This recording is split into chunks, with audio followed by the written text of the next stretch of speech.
क्या हो गया? 2-4 बार दस्त लग गए। तो उस दिन पुंडरीक के पास मंदिर जाने का समय नहीं रहा। इधर भगवान मंदिर में खड़े और उचक उचक के देखें। रुक्मिणी ने कहा, सही खड़े हो, क्या देख रहे हो? भगवान ने कहा, हम भक्त को देख रहे हैं। रुक्मिणी ने कहा, ये तुम्हें सामने क्या आपको भक्त दिख रहे हैं क्या? ये इतनी भीड़ लगी, ये भगत नहीं? भगवान ने कहा, ये भगत नहीं। बोले फिर भी सब ठगत है। क्या है? ठगत। फूल लाएंगे 2, कामना लाएंगे इतनी बड़ी। रुपया चढ़ाएंगे 10 और कहेंगे भगवान नौकरी लग जाए। ये कोई भगत नहीं, ये तो सब व्यापारी हैं ये सब। 1 रुपया चढ़ाते 1000 रुपया मांगते, 1 फूल चढ़ाते तो कई फूल मांगते, ये सब व्यापारी हैं। अच्छा भक्त जो है उनके दर्शन के लिए हमारी अखियां लालायित रहती। रुक्मिणी ने कहा, कौन सा अच्छा भगत है? बोले पुंडरीक। मैं सच्चे भक्तों के दर्शन को तरसता हूं। संत लोग कहते हैं जब मंदिर के पट बंद हुए तब भगवान पुंडरीक के घर गए दर्शन करने। उस समय पुंडरीक अपने पिता को शौच करवा करके स्नान करवा रहा था। भगवान गए, बोले पुंडरीक मैं आया हूं। बोले रुक जाओ, पहले मुझे पिताजी को स्नान करके लिटा लेने दो। थोड़ी देर के बाद भगवान बोले पुंडरीक। बोले हाँ।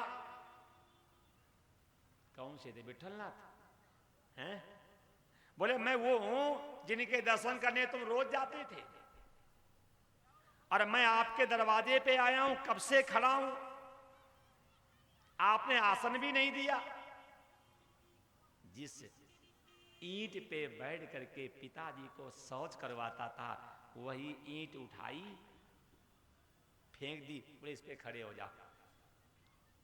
उसी ईंट को फेंका, इस पे खड़े हो जाओ। खड़े हो गए। फिर भगवान ने कहा, पुंडरीक हमें बहुत देर हो गई है, हमारे कमर में दर्द हो रहा है। बोले कोई बात नहीं, हाथ कमर पे लगा लो, डंडा पकड़ लो। ऐसे तो खड़े हैं आज भी उदयपुर में, कमर पे हाथ डंडा लिए खड़े।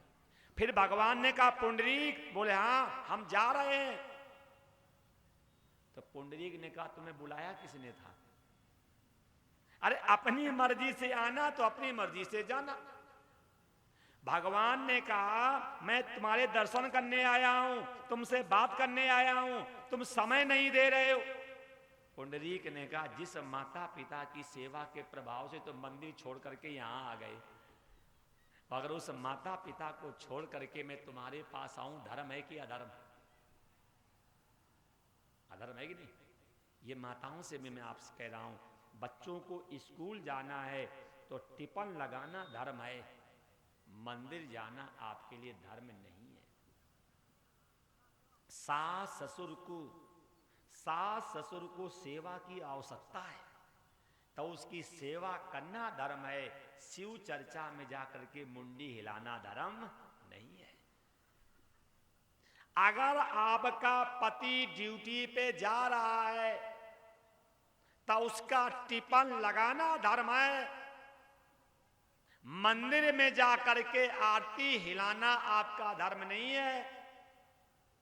अगर आप अपने कर्तव्य का पालन करेंगे तो ईश्वर प्रसन्न हो जाएगा, क्योंकि आप गृहिणी हैं, आप अन्नपूर्णा हैं, आपकी जिम्मेदारी है सास की सेवा करना, ससुर की सेवा करना, पति की सेवा करना, और आए हुए व्यक्ति का अति सत्कार करना, बच्चों को समय से तैयार करना, बच्चों का टिफिन लगाना, बच्चों को स्कूल भेजना, बच्चों को संस्कार देना। इस पूजा से ईश्वर प्रसन्न होगा। अब बच्चों को संस्कार ना दे, मंदिर में हरे रामा चिल्ला रही, ये कोई भक्ति अक्ति ना। इसमें गलती आपकी नहीं, गलती मेरी है भी। हम ही ने तो कहा है कि सारे काम छोड़ करके आओ और कथा में नाच करके बैकुंठ चले जाओ। आज तो हमें बड़ा कभी कभी दुख होता है जिन कथाओं में शिक्षा मिलती थी, जिन कथाओं में ज्ञान मिलता था, जिन कथाओं से ईश्वर की प्राप्ति आती थी, जिन कथाओं से दिशा दशा ठीक होती थी, आज उन्हीं कथाओं में डांस हो रहा है। घर में झाड़ू पोंछा नहीं करें, कथा में देखो कैसे झाड़ू पोंछा करती हैं ऐसे ऐसे। घर में झाड़ू लगाने में कमर में दर्द हो रहा है। घर में अपने माँ बाप की और सास ससुर की आरती करने में शर्म आती है, और गद्दी पे फिर देखो ऐसा लगता मीराबाई की अम्मा आ गई हैं। इसलिए माताओं से मेरा निवेदन है, कर्म ही पूजा है। अपने कर्तव्य का पालन करने से ईश्वर प्रसन्न होता है। अगर हम अपने कर्तव्य का पालन नहीं करेंगे, आप पिता हैं, आप मां हैं, आप बाबा हैं, आप दादी हैं, आप पुत्र हैं, जब तक आप अपने कर्तव्य का पालन नहीं करोगे तब तक ईश्वर आप पे प्रसन्न नहीं होगा। अगर ईश्वर को प्रसन्न करना चाहते हो तो अपने कर्तव्य का पालन करिए। ये कथा हमें शिक्षा दे रही, क्योंकि पुंडरीक की कथा शिक्षा ले लो। पुंडरीक ने अपने माँ बाप की सेवा की, तब विठल नाथ को घरे बुला लिया। और हम घर में माँ बाप बैठे प्यासे मंदिर में अभिषेक कर रहे। वाह क्या पूजा पद्धति। घर में माँ बाप बैठे भूखे, मंदिर में भोग लग रहा, आओ मोहम्मद भोग लगाओ। जो खाने वाले हैं उन्हें भूखा रख रहे हैं, और जो खाते नहीं उन्हें खिला रहे हैं। घर में माँ बाप बैठे हैं कि पुत्र मेरे पास बैठ करके प्रेम से बात करे, तो माँ बाप को गाली दे रहे हैं और मंदिर में आरती घुमा रहे हैं। वाह क्या पूजा पद्धति अपनाई तुमने। ये कथा से शिक्षा ले लेना, कर्म ही पूजा है। अगर आप अपने कर्तव्य का पालन करेंगे तो ईश्वर आप पे प्रसन्न हो जाएगा। गणेश जी ने कहा, जब पृथ्वी से बड़ी मां और आसमान से बड़ा पिता, और जब मैंने माता पिता को संतुष्ट कर लिया तो हमें तीर्थ में घूमने से हासिल क्या होगा। हम भी आपसे यही कहते हैं, 2 रोटी ज्यादा खा लो, रात भर नींद नहीं आती है। कभी उस मां से पूछना जिसने तुम्हें 9 महीने पेट में रखा है। अरे 1 रोटी ज्यादा खा लो, रात भर नींद नहीं आती है। कभी उस मां से पूछना जिसने तुम्हें 9 महीने पेट में रखा है। अगर माताजी थोड़ी भी देर कर देती हैं तो बच्चे ऐसे चिल्लाते हैं जैसे ऑफिस से बहुत बड़ा काम करके आए। लेकिन कभी मां ने जल्दी की 9 महीने में कि जल्दी तू निकल के बाहर आ जा, तो मां तो सोचती है जितने दिन रहेगा उतना बालक अच्छा होगा। ये कथा से शिक्षा ले लेना। गणेश जी शिक्षा दे रहे हैं, अगर आप अपनी मां को संतुष्ट कर लो तो हमने पृथ्वी के सारे तीर्थ कर लिए। अगर हम अपने पिता को संतुष्ट कर लें तब मान लेना हमने अंतरिक्ष के सारे तीर्थ कर लिए। घर के तीर्थ कोई कर नहीं रहा, बाहर के तीर्थ कर रहे हैं। और बाहर के तीर्थ से हम लोगों की फायदा है, क्योंकि उन तीर्थों में हमारे आश्रम बने हैं। तो वहां जब आओगे तो रहने का भी पैसा लेंगे, जब खाओगे तो खाने का भी पैसा लेंगे, और जब सुनाएंगे तो सुनाने के भी पैसा लेंगे, फिर पैर छुआएंगे तो पैर छुआने के भी पैसा लेंगे, और जब 2 दिन के बाद 10 दिन के बाद जाओगे तो जाने के भी पैसा लेंगे। ये हम लोगों के व्यापार हैं, ये हम लोगों के व्यापार हैं। इसलिए हम लोगों ने तीर्थों की महिमाएं लिख दी। किस लिए? तुम कमाओ और हम मौज मारें। आप कमाइए, हमें दीजिए, हम मौज मारें। इसलिए हम लोगों ने मन माना मंदिरों की और तीर्थों की, आश्रमों की और बाबाओं की महिमा लिख दी है। किस लिए? तुम कमाओ मौज मारे हम। देख लो, गणेश जी हमें शिक्षा दे रहे हैं, शंकर जी बात नहीं माने। अंत में गणेश जी ने क्या किया कि जिस जिस पुराने में, वेद में, शास्त्र में जहां जहां माता पिता की महिमा लिखी थी, उन्हीं उन्हीं पेजों को खोल के रख दिया। अगर पृथ्वी से बड़ी मां है और आसमान से बड़ा पिता है, तब मेरा विवाह करवा दीजिए।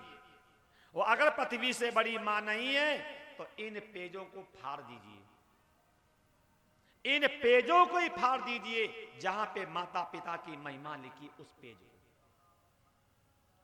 देख लो। उस जमाने में किसी को भी पेज फाड़ने की हिम्मत नहीं पड़ी। अब तो भरी संसद में रामायण फाड़ी गई। आज तो नेता लोगों का कम मूड बिगड़ जाएगा, गीता फाड़ के फेंक दें। कभी कुरान का एक पेज फाड़ के दिखा दें। अगर नेताजी में बल है तो कुरान का एक पेज फाड़ के दिखा दें मुझे, बाइबिल का एक पेज फाड़ के दिखा दें मुझे। क्या फाड़ेंगे? गीता। क्या फाड़ेंगे? रामायण। क्या फाड़ेंगे? भागवत। क्यों? क्योंकि हिंदुओं के उपदेशक सब कायर हैं, हिंदुओं के उपदेशक सब निकम्मे हैं, हिंदुओं के उपदेशक सब काम चोर हैं, हिंदुओं के उपदेशक सब नचैया, गवैया, लुटैया हैं। जिन कथाओं से एकता का संदेश मिलता था, जिन कथाओं से संस्कृति की रक्षा का संदेश मिलता था, आज उन्हीं कथाओं में नाचे कूद तो हो रहा है। आज उन्हीं कथाओं में नाच कूद करवाया जा रहा है, भीख मांगी जा रही है, संस्कृति का उपहास किया जा रहा। कारण तो यही है। ये कथा से शिक्षा लेनी चाहिए। उस समय किसी में साहस नहीं हुआ कि जहां जहां माता पिता की महिमा लिखी उस पेज को फाड़ दे। जब किसी में साहस नहीं हुआ तो अंत में गणेश जी की बात माननी पड़ी कि इनका विवाह पहले होगा। क्यों? इन्होंने माता पिता की परीक्षा कर ली, इसलिए इनका परिक्रमा हो गया। अब गणेश जी ने का विवाह करवाओ। भोले बाबा ने मन में सोचा, लड़की कहां से लाएं, लड़की कहां से लाएं?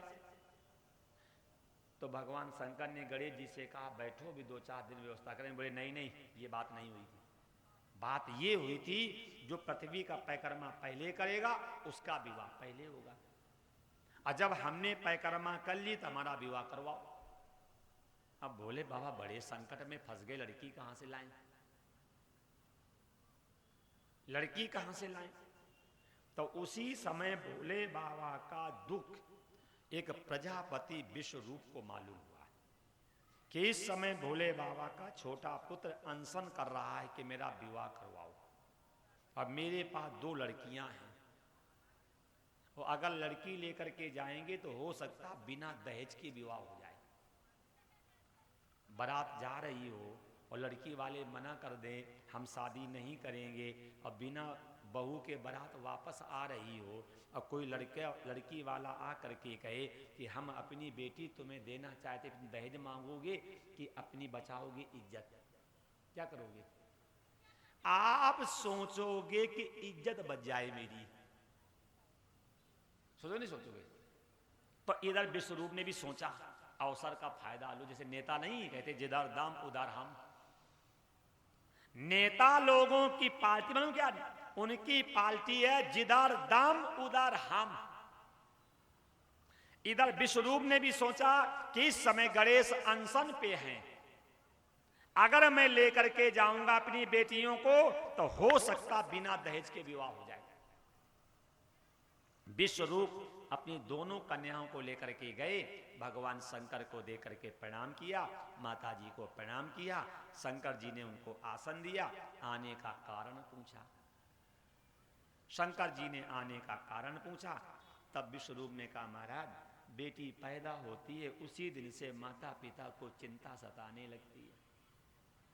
बेटी पैदा होती है और उसी दिन से माता पिता को चिंता सताने लगती है, इसको वर कैसा मिलेगा?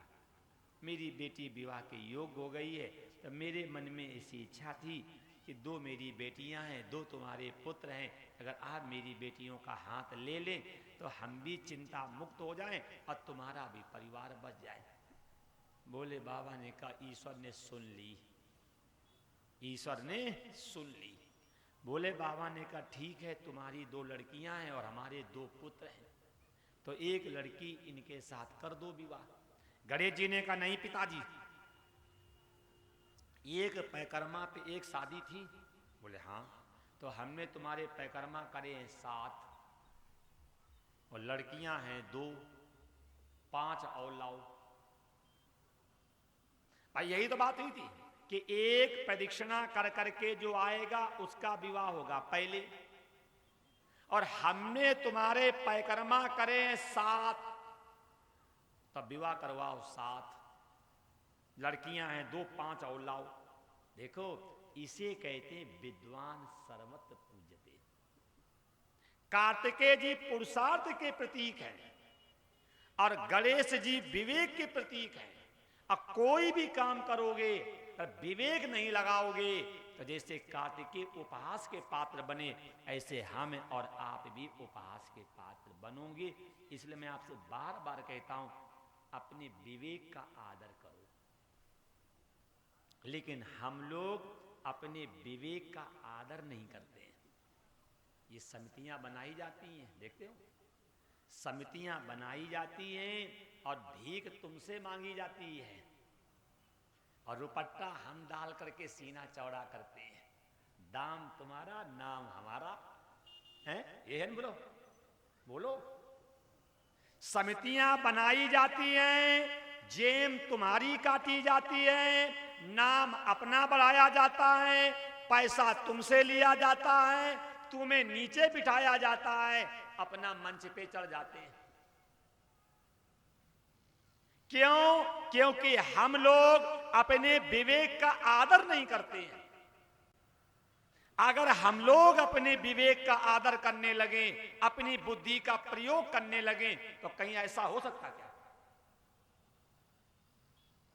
एक कथा से शिक्षा ले लेना, कोई भी कर्म करो अगर उसमें बुद्धि नहीं लगाओगे तो जैसे कार्तिकेय उपहास के पात्र बने, ऐसे हम और आप भी उपहास के पात्र बनोगे।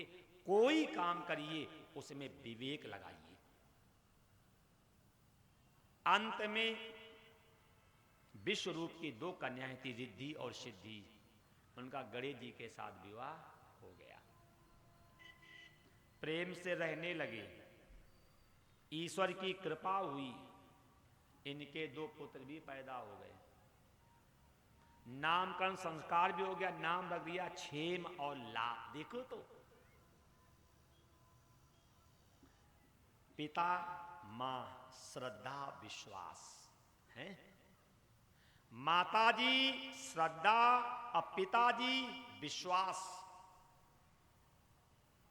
और जब माताजी श्रद्धा वाली होंगी और पिताजी विश्वास वाले होंगे तो कार्तिकेय माने पुरुषार्थ, गणेश माने विवेक। और जब पुरुषार्थ रूपी अब विवेक रूपी घर में जब 2 पुत्र पैदा होंगे तब बहुएं कैसी आएंगी? रिद्धि और सिद्धि। आज जब बहुएं रिद्धि और सिद्धि की आएंगी तो फिर क्या होगा? नाती जो हैं वो क्षेम और लाभ नाम के पैदा होंगे। ये षष्ठी में पहला एक भगवान शंकर का परिवार है जिसका पूरा परिवार पूज रहा है। स्वयं पूजें, पत्नी पूजें, दोनों बच्चे पूजें, तीनों बहुएं पूजें, दोनों नाती पूजें, नंदी भी पूजें, सिंह भी पूजे और नाग पंचमी को सांप भी पूजे। अब बता दो अगर किसी भी देवी देवता के कहीं नाती पूछते, नाती छोड़ो उनके बप्पे नहीं पूछते। ये कथा से शिक्षा ले लेना, जिस समय माता पिता श्रद्धा विश्वास वाले बनेंगे तो उनका पूरा परिवार पूजेगा। 2 पुत्र भी हो गए, रहने लगे। इधर कार्तिकेय जी भागे हुए आ रहे हैं, किस लिए? क्योंकि भैया तो पीछे, हम आगे, मेरा विवाह पहले होगा। और जैसे बिल्कुल कैलाश पर्वत के पास आने वाले थे, रास्ते मिल गए नारद जी। नारद जी ने कहा कैसे भाग रहे हो? नारद जी ने कहा कैसे भाग रहे हो? कार्तिकेय जी ने कहा महाराज अब पूछो मत, अब हमने परिक्रमा कर ली है, गणेश जी पीछे हैं, हम आगे हैं, मेरा विवाह पहले होगा, इसके बाद हम आपको बताएंगे तीर्थ यात्राओं से मुझे क्या अनुभव हुआ, तीर्थ यात्रा से मुझे क्या अनुभव हुआ। नारद जी ने कहा बेकार है भाग रहे हो। बोले क्यों? बोले गणेश जी का तो विवाह भी हो गया। क्या कह रहे हो? बोले हां, एक नहीं दो। आप विवाह के लिए भागे भागे घूम रहे हैं और गणेश जी के एक नहीं विवाह हो गए दो। और सुनो, लड़का भी हो गया। कार्तिकेय जी ने कहा लड़का का दहेज भी मिला था क्या? है? अरे हम तो परिक्रमा कर रहे हैं, रास्ते में कहीं क्रॉसिंग हुई नहीं, हम तो आगे चले थे, आगे ही हैं, फिर विवाह कैसे हो गया? बच्चे भी हो गए, लग रहा हम गए इधर उधर हो गया विवाह। नारद जी ने कहा यही हुआ, तुम चले गए परिक्रमा करने के लिए और घर में गणेश जी का विवाह हो गया, समय भी हो गया पूरा, और दोनों के दो विवाह में दोनों के एक एक पुत्र भी हो गया। जब ये बात कार्तिकेय जी को मालूम हुई तो बड़ा बुरा लगा। मेरे पिता माँ ने मेरे साथ धोखा किया है, हमसे कह दिया परिक्रमा करने चले जाओ और घर में पुत्र का विवाह करवा दिया। जिस समय ये माता पिता का व्यवहार देखा, इनको बुरा लगा, संकल्प लिया कि अब मुझे ऐसे माँ बाप के दर्शन नहीं करने। संकल्प ले लिया कि अब मुझे ऐसे माँ बाप के दर्शन नहीं करने हैं, और चले गए कौंच पर्वत पे और जा करके आंख बंद करके ईश्वर का ध्यान करने लगे। कई वर्षों के बाद माता पार्वती ने भगवान शंकर से पूछा, वो कार्तिकेय जी परिक्रमा करने गए थे अभी तक नहीं आए। कार्तिकेय जी प्रदक्षिणा करने के लिए गए थे अभी तक नहीं आए। जब ये बात कही तब भगवान शंकर ने बताया वो परिक्रमा कर करके आ रहे थे और नारद जी ने हम लोगों की बात उनको बता दी है, पुत्र को हम लोगों का व्यवहार अच्छा नहीं लगा और उसी समय पुत्र हम लोगों को छोड़ करके वहां से यहां से चला गया। अब शिक्षा लो, अगर माता पिता के व्यवहार से, अगर माता पिता के आचरण से अगर पुत्र को क्रोध आ गया है, तब माता पिता की जिम्मेदारी है कि पुत्र को मनाओ, समझाओ। आप लोग माता पिता हैं, अगर आपने गलती की है और पुत्र को बुरा लगा है तो अपनी गलती मान लेना चाहिए। बड़े हैं तो क्या हुआ? स्वयं भगवान शंकर और माता जी कार्तिकेय जी को मनाने के लिए गए। आज जब भगवान शंकर माता जी मनाने के लिए जा सकते हैं तो आपका पुत्र आपसे दुखी होकर के घर छोड़ करके भाग गया तो आप भी उसको मना करके लाओ। भाई आपने गलती की है तो गलती आपको ही तो माननी पड़ेगी। दोनों लोग गए जाकर के कार्तिकेय को मनाने के लिए, कार्तिकेय जी निकले नहीं तो वहीं पे भगवान शंकर मल्लिका अर्जुन के रूप में प्रतिष्ठित हो गए। मल्लिका माने माता पार्वती और अर्जुन माने भगवान शंकर। ये कथा शिव पुराण में है। इस कथा से शिक्षा क्या मिली? इस कथा से पहली शिक्षा तो ये लो, आपके 2 या 4 बच्चे हों तब माता पिता की जिम्मेदारी है उनके साथ समता का व्यवहार करना चाहिए। दूसरी शिक्षा कथा से ये लो, अगर किसी कारण हमारी हंसी हुई है तब फिर मुझे उसको छोड़ देना चाहिए। क्यों?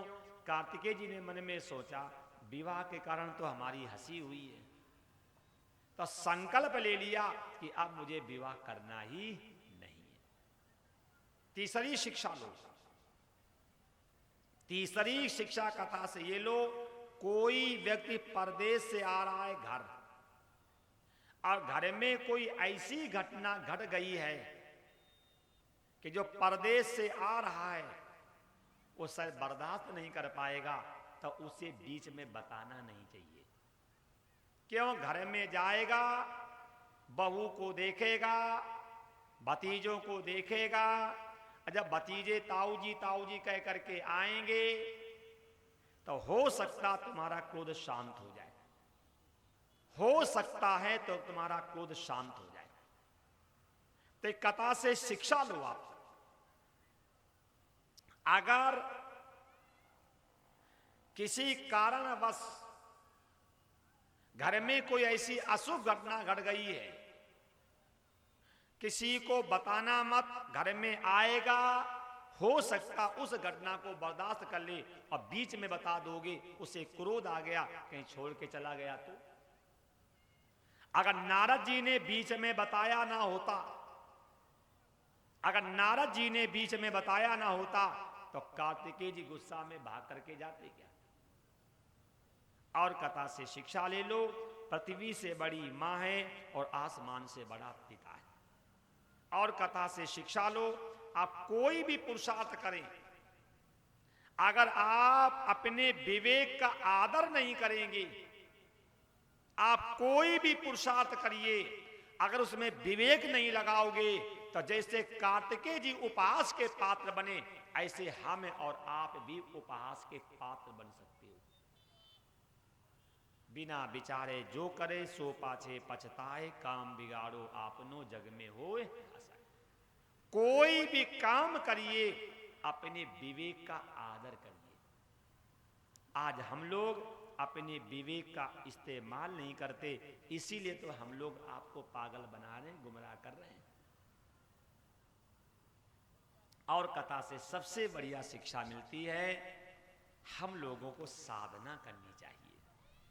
जैसे कार्तिकेय जी कौंच पर्वत पे साधना कर रहे हैं, घर में कोई ऐसी घटना घट गई है कि मेरा बसता हुआ परिवार उजड़ गया है, या बसा हुआ परिवार पत्नी छोड़ करके चली गई है, तो अब हाय पैसा मत लगो, अब अपना अंतिम बनाने में लग जाओ।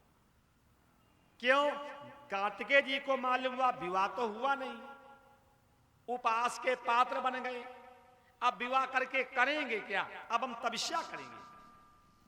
अगर मेरा बसा हुआ परिवार उजड़ गया है या बसते बसते उजड़ गया, ईश्वर को यही मंजूर होगा, इसलिए हमें दुखी नहीं होना चाहिए। अब तपस्या कर करके हमें दुखी नहीं होना चाहिए, हमें तपस्या कर करके अब हमें अपना अगला जीवन सही करना चाहिए। लेकिन ये बात कोई मानता ही नहीं। अगर आदमी मर गया या पत्नी मर गई तो कहते हम दूसरा विवाह कर लें। अरे तुम्हारी किस्मत में सुख होता तो पहला जीवन साथी काहे मरा? बोलो। अगर आपकी किस्मत में सुख होता तब पहला जीवन साथी मरा क्यों? हमारा सुख पूरा हो गया है तभी तो जीवन साथी मरा है, फिर दूसरे की क्यों सोच रहे हैं आप? भाई ईश्वर ने हमें शिक्षा दी है कि जीवन साथी चला गया है, अब साधना करिए और साधना कर करके अपना अंतिम बनाइए। लेकिन हम लोगों को अंतिम याद नहीं, हमें तो रात याद है। पत्नी मर गई, पता नहीं रात में नींद आएगी कि नहीं आएगी। तो हमें अंतिम की याद नहीं, हमें रात की याद है। यही मेरा आपसे निवेदन है, अगर जीवन साथी बिछड़ गया हो तो अब विवाह करने की मत सोचो, अगला जीवन बनाने की सोचो। प्रमाण लोगे? रावण शूर्पणखा कथा पढ़ना। जिस समय रावण ने शूर्पणखा के पति को मार दिया था, उसका नाम था काल का पुत्र विद्युत जीवा। और जब रावण ने विद्युत जीवा को मार दिया तो सूर्पनखा रावण के पास गई है और